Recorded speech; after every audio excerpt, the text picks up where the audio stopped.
বন্ধুরা, আপনাদের মাঝে অসাধারণ একটি লাগালাগির গল্প নিয়ে চলে আসলাম। গল্পটি না টেনে শেষ পর্যন্ত দেখুন, তাহলে আপনি অনেক মজা পাবেন। আমাদের নতুন নতুন ভিডিও পেতে আমাদের চ্যানেলটিকে সাবস্ক্রাইব করুন এবং কমেন্ট করে জানিয়ে দিন কোন ধরনের গল্প আপনি পছন্দ করেন। চলুন বন্ধুরা, গল্পটি শুরু করি। গোসল করতে করতে হঠাৎই চোখ গেল পাশেই কাকিমার কিছু ছোট পোশাক রাখা। বন্ধুরা, তোমরা নিশ্চয়ই বুঝতে পেরেছো আমি কিসের কথা বলছি। ওগুলো দেখে একটা অজানা অস্বস্তি মনের মধ্যে কাজ করলেও তাড়াহুড়োর জন্য পাত্তা দিলাম না। আজ আর মনকে আটকে রাখতে পারলাম না। সেখানে পিঙ্ক কালারের দুটো পোশাক ছিল। এই বয়সেও কাকিমা এতটা শৌখিন হবেন জানা ছিল না। আমি পোশাকের সুগন্ধ নিতে লাগলাম। কিছুক্ষণ পর রেখে দিলাম। বেশ টানাটানি করলে আবার কাকি বুঝে যাবে। এরপর আমি গোসল শেষ করে বেরোতে না হতেই দেখি কাকি রুমে ঢুকছেন। আমার নাম অর্ণব, আমি গ্রামের ছেলে, বয়স 21। আমাদের বাড়ি একেবারে সবুজে ঘেরা একটা শান্ত নগরের মধ্যে। এখানে আকাশটা যেন একটু বেশি নীল, বাতাসটাও একটু বেশি সতেজ। শহরে যাওয়ার প্রয়োজন খুব একটা পড়ে না। আমাদের বেশ কিছু জমি জমা আছে, সেগুলো বাবার সাথে মিলে সামলাই। আমার বাবা মায়ের একমাত্র ভাই মানে আমার কাকা বেশ কয়েক বছর আগেই একটা দুর্ঘটনায় মারা যান। কাকিমা তখন বেশ তরুণী। বিধবা হওয়ার পর থেকে বাবা মা তাকে আমাদের বাড়িতে নিয়ে আসেন। আমাদের পরিবারের একজন হয়ে ওঠেন কাকিমা। আমি তখন অনেক ছোট, তবে ওনার সৌন্দর্য আর ব্যবহার ছোটবেলা থেকেই মন কাটত। উনি একদমই সাধারণ কিসিমের ছিলেন না। চালচলনে, সাজ পোশাকে, কথাবার্তায় একটা আলাদা আকর্ষণ ছিল। নগরের অন্য মহিলারাও ওনার মতো হতে চাইতেন, কিন্তু তার মধ্যেও একটা নিঃশব্দ শূন্যতা ছিল যা আমি ঠিক তখন বুঝিনি। ঘটনাটা শুরু হয় একদিন সকালে। আমি তাড়াহুড়ো করে স্কুল যাওয়ার সময় দেখি নিজের বাথরুমে পানি নেই। কিছু না ভেবে সোজা কাকিমার বাথরুমে গিয়ে ঢুকে যাই। ভাবলাম চট করে গোসলটা করে নিই। ঢুকেই দেখি কাকিমা ঘুম থেকে উঠে চুল আঁচড়াচ্ছেন। ওনার চোখে মুখে তখনও ঘুমের রেশ। আমাকে দেখে হেসে বললেন, তোমার বাথরুমে পানি নেই? আমি মাথা নেড়ে বললাম, হ্যাঁ, তাই তোমারটা এলাম একটু। উনি হেসে বললেন, আচ্ছা সাবধানে করো, দরজার ছিটকানিটা একটু খারাপ হয়ে গেছে। আমি হেসে মাথা নাড়লাম। গোসল করতে করতে হঠাৎই চোখ গেল পাশেই কাকিমার কিছু ছোট পোশাক রাখা। বন্ধুরা, তোমরা নিশ্চয়ই বুঝতে পেরেছো আমি কিসের কথা বলছি। ওগুলো দেখে একটা অজানা অস্বস্তি মনের মধ্যে কাজ করলেও তাড়াহুড়োর জন্য পাত্তা দিলাম না।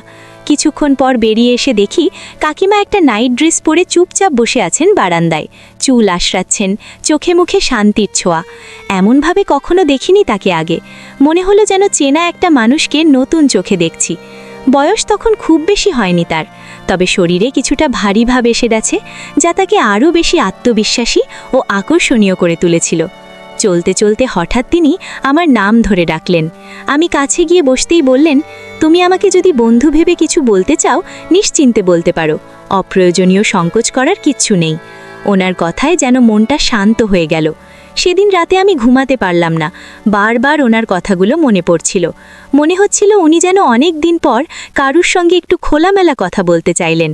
রাত তখন প্রায় 2টো। আমি আস্তে করে উঠে পড়লাম। নিজের অজান্তেই পা চলল কাকিমার রুমের দিকে। দরজায় হালকা টোকা দিতেই উনি নিজে এসে দরজা খুললেন। এখনও সেই নাইট ড্রেসে আছেন, চোখে মুখে এক অদ্ভুত প্রশান্তি। হেসে বললেন, আচ্ছা দেরি হলো রে, ভাবছিলাম হয়তো আসবি না। আমি হেসে বললাম, আসতে মন চাইছিল, একটু সময় লেগে গেল। উনি হালকা হেসে বললেন, এসো কিছু কথা বলি। আমি বিছানায় বসলাম। কাকিমা বললেন, আলোটা নিভিয়ে দিব? আমি হেসে বললাম, দাও না, আরামদায়ক লাগবে। উনি আমার কাঁধে হাত রেখে একটু আদর করে মাথা নেড়ে পাশের ড্রয়ার থেকে একটা ছোট আলো বের করে দিয়ে বললেন, এই আলোতেই গল্প হবে। তারপর আমরা আরাম করে বসে অনেকক্ষণ গল্প করলাম। পুরনো দিনের কথা, নগরের কথা, ছোটবেলার মজার কাণ্ড, সব কিছু নিয়েই চলছিল আলাপ। সেই রাতে যেন আমি কাকিমাকে একদম নতুন করে চিনলাম। উনি শুধু আমার কাকিমা নন, একজন নারী যার মনেও অনেক না বলা কথা জমে আছে। সেদিনের গল্প যেন আমাদের মধ্যে একটা ভিন্ন রকমের বোঝাপড়া শুরু করে দিল। আমি কাকিকে মনে মনে অনেক দিন ধরেই পছন্দ করতাম। ওনার মধ্যে এমন একরকম সৌন্দর্য ছিল যা শুধু চোখে নয়, মনে গিয়েও লেগে থাকত। নগরের অনেক মেয়ে কাকির মতো সাজগোজ করার চেষ্টা করত। ওনার কথা বলার ভঙ্গি, হাঁটার ধরন সব কেমন জানা মোহময়। প্রায়ই কাকির সঙ্গে আমার গল্প হতো। অনেক সময় হালকা মজা করে বিয়ে শাদী নিয়েও কথা উঠত। কাকার বিয়ের দিনটার কথা আজও মনে আছে। আমি তখন বাড়ির সব দায়িত্ব একা হাতে সামলাচ্ছিলাম। কাকি তখন একেবারে নতুন, চোখে মুখে একরাশ আনন্দ, সেই হাসিটা এখনও চোখে ভাসে। কিন্তু ভাগ্য বুঝি খুব নিষ্ঠুর। ঠিক 1 বছর পরেই কাকা হঠাৎই আমাদের ছেড়ে চলে যান। পুরো পরিবার ভেঙে পড়েছিল, আর সবচেয়ে বেশি ভেঙেছিলেন কাকি। কারণ কাকা চলে যাওয়ার পর কাকির আর তেমন আপন বলতে কেউ রইল না। তার নিজের বাড়ির অবস্থা ভালো না, মা বাবাও বেঁচে নেই। আমরা সবাই মিলে সিদ্ধান্ত নিই কাকি আমাদের সাথেই থাকবেন। বাড়ির উপরের অংশটা পরিষ্কার করে আমরা ওনার থাকার ব্যবস্থা করি। আমি নিজে হাতে ওনার ঘরের দরজা, জানালা, খাটপত্র, জামা কাপড় সব গুছিয়ে দিলাম, যাতে ওনার কোনো অসুবিধে না হয়। উনি নতুন করে একটু একটু করে আবার নিজেকে গুছিয়ে নিতে শুরু করলেন। আমি চেষ্টা করতাম ওনাকে সব সময় হাসি খুশি রাখতে। কাকি এখন আমাদের বাড়ির উপরতলায় থাকেন, আর ওনার হাসি মুখ আবার ধীরে ধীরে ফিরে আসছে। এই দেখেই আমাদের সবচেয়ে বেশি ভালো লাগে। মাঝে মাঝে মনে হয় কাকা চলে যাওয়ার পরও কাকি কিভাবে এতটা ধৈর্য ধরে নিজেকে সামলে নেন, এটা ভাবতেই আমার বুক ভরে যায়।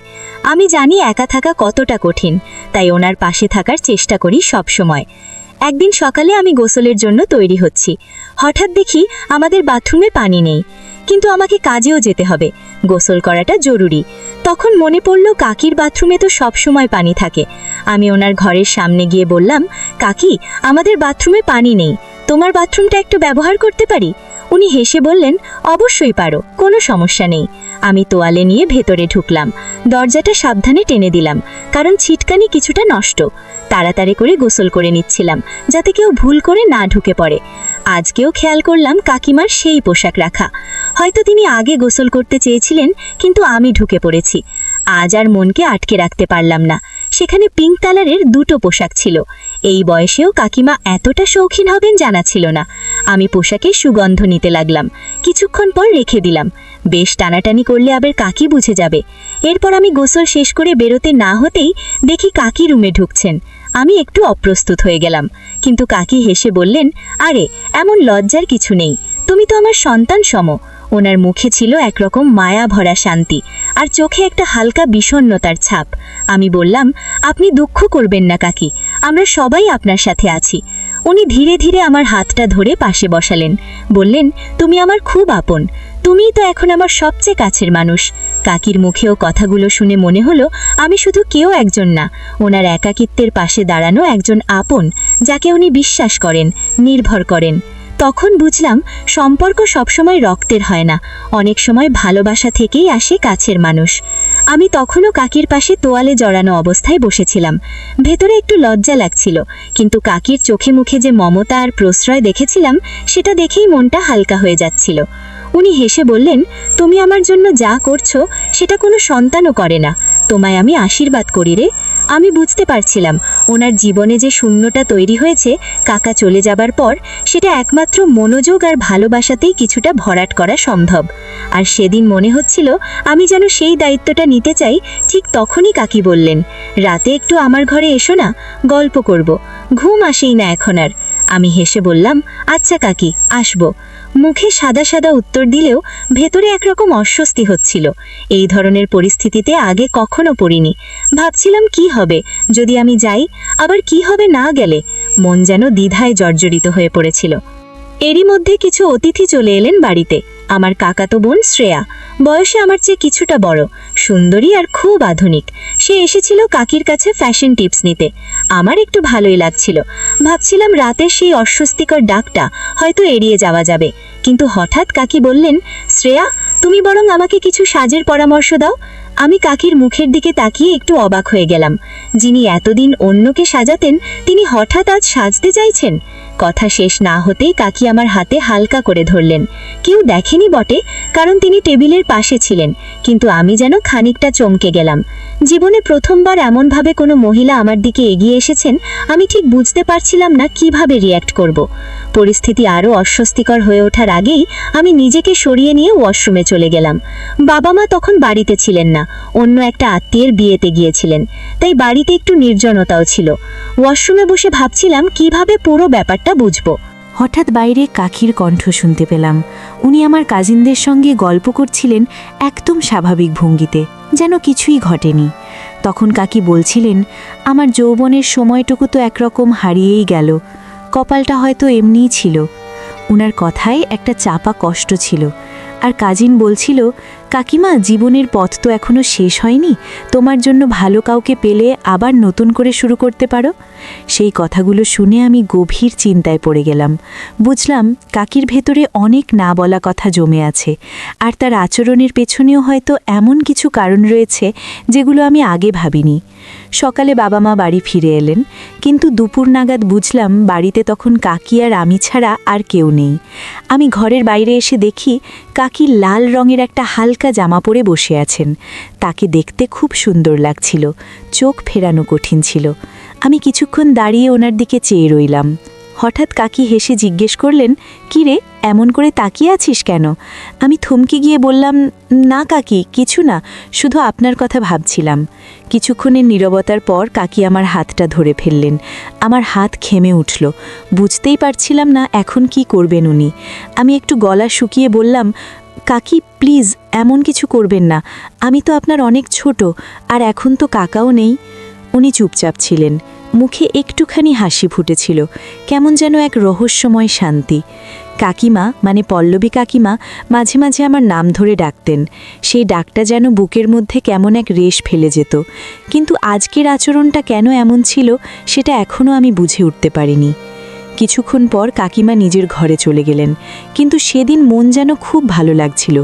মনে হচ্ছিল কাকিমার সাথে আমার এক অদ্ভুত কাছের সম্পর্ক তৈরি হয়েছে, যেটা শুধু আমরা দুজনেই বুঝি। পরদিন বাবা মা ফিরে এলেন। জানতাম এবার আর কাকিমার সাথে আগের মতো একা সময় কাটানো যাবে না, তবুও দিনগুলো চলছিল। কিন্তু আমি খেয়াল করতাম কাকিমার মধ্যে এক ধরনের পরিবর্তন এসেছে। উনি অনেক সময় হঠাৎ আমার খুব কাছে এসে দাঁড়াতেন, কিংবা নীরবে পাশে বসতে বলতেন। আমরা অনেক সময় আড্ডা দিতাম, হাসতাম, কিন্তু সব কিছু খুব সাধারণভাবে করতাম, যাতে কেউ কিছু মনে না করে। একদিন একটা ঘটনার কথা আজও মনে পড়ে। আমি ঘরে ছিলাম, বাবা বললেন কাকিমাকে ডাকতে। আমি অপেক্ষা করছিলাম, সবাই বাইরে গিয়েছিল, শুধু আমি আর কাকিমা ঘরে। কাকিমা সেদিন একটা হালকা রঙের কুর্তা পরেছিলেন, যেটা ওকে খুব মানিয়েছিল। আমি তাকিয়েছিলাম। উনি হাসি মুখে বললেন, "অর্ণব, আজ আমি খুব খুশি, জানো, কখনো কখনো মনে হয় তুমি আমার খুব কাছের কেউ।" আমি একটু চুপ করেছিলাম, তারপর হেসে বললাম, "আপনাকে এমন হাসি মুখে দেখলে আমারও ভালো লাগে।" তারপর উনি ফ্রেশ হয়ে এসে জিজ্ঞেস করলেন, "কেমন লাগছে আমাকে?" আমি বিনা দ্বিধায় বললাম, "খুব সুন্দর লাগছে আজ আপনাকে।" সেদিন আমরা অনেকক্ষণ গল্প করেছিলাম। সেই মুহূর্তগুলো আমার মনে গেঁথে গেছে। মনে হয় যেন কাকিমাকে সবসময় এভাবেই পাশে পেতে চাই। একদিন কাকিমার বোন বলল, ওর স্বামী গাড়ি চালাতে পারে না, তাই আমাকে যেতে হবে হোটেল পর্যন্ত। মা বললেন, অর্ণব কেন যাবে? আমি বললাম, আমি আর কাকিমা একসাথে গেলে ভালো হয়। মা রাজি হয়ে গেলেন। আমরা একসাথে হোটেলে গিয়ে উঠলাম। আলাদা রুম ছিল আমাদের সবার, কিন্তু আমি লক্ষ্য করলাম কাকিমা একটু চিন্তিত। তাকে এমন দেখে মনটা খারাপ হয়ে গেল। আমি হেসে বললাম, চলুন একটা মুভি দেখি, মন হালকা হবে। আমরা একসাথে একটা ইংলিশ মুভি দেখতে বসেছিলাম। কাকিমা একপাশে বসেছিলেন। হঠাৎ দেখি উনি আমার হাতটা ধরে আছেন। আমি অবাক হয়ে তাকালাম, দেখি কাকিমার চোখে জল। মুভিটা বন্ধ করে দিলাম। আমি ধীরে বললাম, কি হয়েছে? কাকিমা চোখ মুছে বললেন, তোমার কাকাকে খুব মিস করছি। আমি তার দিকে এগিয়ে গিয়ে বললাম, আমি আছি আপনার পাশে, কখনো আপনাকে একা লাগবে না। কাকিমা শুধু মাথা নাড়লেন, আর আমি অনুভব করলাম এই মুহূর্তগুলো আমাদের মনে থাকবেই চিরকাল। আমরা গ্রামের বাড়িতে ফিরে এলে মা খুব খুশি হলেন। বিশেষ করে কাকিমাকে দেখে তার মুখে প্রশান্তির ছাপ ফুটে উঠল। মা মনে করেছিলেন কাকিমাকে পাশে রাখা মানে পরিবারে ভালোবাসা ও সুরক্ষা বজায় রাখা। দিনগুলো কেটে যাচ্ছিল। আমার মুখে সবসময় একরকমের হাসি লেগেই থাকত। বন্ধুরা অনেকেই আমাকে দেখে মজা করত, বলতো এই ছেলে আজকাল এমন খুশি কেন? কিন্তু আমি কাউকেই বলিনি আসল কারণটা।